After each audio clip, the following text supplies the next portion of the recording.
안녕하세요. 자, 부동산 가격을 측정하는 기준은 뭘까요? 이 집은 얼마짜리다.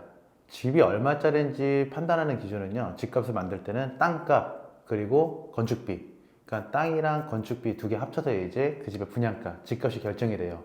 자, 근데 입지가 좋으면 당연히 땅값이 높겠죠. 그리고 건축비가 그렇게 올라가면은 또 금액이 올라갈 거고요. 자, 지금 제가 지도를 하나 꺼냈는데요. 이거 지금 네이버 지도에서 지금 서울시 걸 보고 있어요. 네이버 서울시 거 지도를 보고 있는데 살짝 한번 확대를 한번 해볼까요? 지금 좀 핫한 강남 쪽 확대 쭉 하면은 아파트가 많나요? 서울은 그렇게 아파트가 많지 않은 동네예요. 서울은 단독주택, 주택들이 상당히 많은 동네들. 여기에 이제 아파트들 들어오는 거고, 원래 서울은 주택들이 더 많아요. 그래서 여러분들이 서울시 전체에 84 타입 평당 단가 보면은요, 서울 전체로 평당 단가 따지고 보면 한 2,600, 2,700 정도밖에 안 나와요. 우리가 보고 있는 흔한 아파트 정말 비싼 뭐 원베일리 이런 데들은 평당 단가 뭐 1억 넘고 2억 넘고 뭐 이러는데, 전체로 봤을 때 서울의 84 타입의 평당 단가는 2,600, 700 정도. 후경동에서 찾아보면 그 정도 나오더라고요. 그 얘기는 뭐예요? 여기 지금 이런 노후 빌라들 건축비 없겠죠. 그냥 땅값만 가지고 그 정도 들어가 있는 거죠. 이 정도 땅값만 가지고도 아파트 지어 올리면은 1억이 넘게 된다 이 얘기죠. 근데 이런 노후 빌라들이 계속 남아 있었던 이유는 어떤 거? 여기를 싹 재개발하고 재건축을 하고 싶은데 원래 우리 기준은 어땠어요?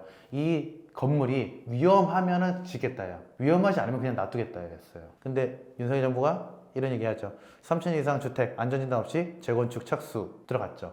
안전진단 위험하냐가 아니라 오래되면 짓겠다예요. 오래되면은 짓겠다. 다시 서울에 빌라, 주택 여러 개가 있었어요. 그래서 서울시 평당 단가가 2,600, 700 정도 했었어요. 근데 아파트들은 어때요? 평당 단가가 몇 억씩 하고 있죠.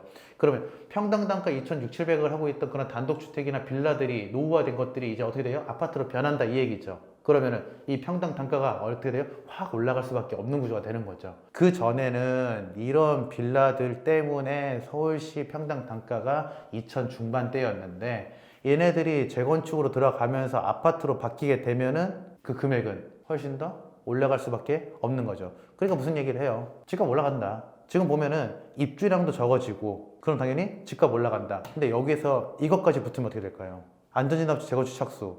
서울시에 아파트들이 올라갈 거란 말이야. 다른 동네가 아니에요. 지방에 있는데 아파트 올라가는 게 아니라 서울시 아파트들이 올라가는 거고, 서울시 아파트 올라가는 동네들은 어디예요? 지금 이런 데도 올라가겠죠. 지금 개포, 반포, 노원 뭐 이런 데들, 그 다음에 구로 이런 빌라들한테 아파트 올라가겠죠. 그럼 서울시 아파트 가격이 부동산 가격을 또 흔들 수가 있는 거죠. 그럼 당연히 어떻게 돼요? 오를 수밖에 없는 구조가 되는 거잖아요. 그렇기 때문에 당연히 집값은 폭등한다. 입주량도 적고 서울 거 밀면서 서울에 아파트 올라가면 올라갈 거고, 그리고 생각을 해봐요. 신축 아파트가 올라가면 옆에 있는 구축도 따라 올라가요. 가격이. 신축의 금액이 너무 높아. 처음에는 신축이 10억으로 분양이 들어갔어. 근데 옆에 있는 구축은 5억이야. 야, 이 정도 갭차에 누가 들어가냐? 누군가는 들어가죠. 누군가는 들어가고 시간이 지나면 어떻게 돼요? 구축이 여기 10억이니까 저희들도 슬슬 올라가요. 그럼 자연스럽게 분양가 계속 같이 올라갈 수밖에 없는 구조가 되는 거죠. 건축비는 계속 올라가고 있어요. 건축비는 계속 올라가고 있고 땅값도 계속 올라가고 있어요. 근데 지금 우리한테 이슈가 되는 건 어디예요? 서울이에요. 지금 안전진단 없이 노후화되면 재건축 들어가겠다. 서울 재건축할 때 무지하게 많아지는 거죠. 그럼 거기에는 땅값이 비싼 상태에서 비싼 땅값에 비싼 건축비가 얹혀지니까 당연히 분양가는 올라가죠. 분양가 올라가면 주변에 있는 건물도 같이 올라갈 수밖에 없는 구조가 되는 거죠. 그럼 당연히 어떻게 되는 거예요? 집값은 안 떨어지게 되는 거죠.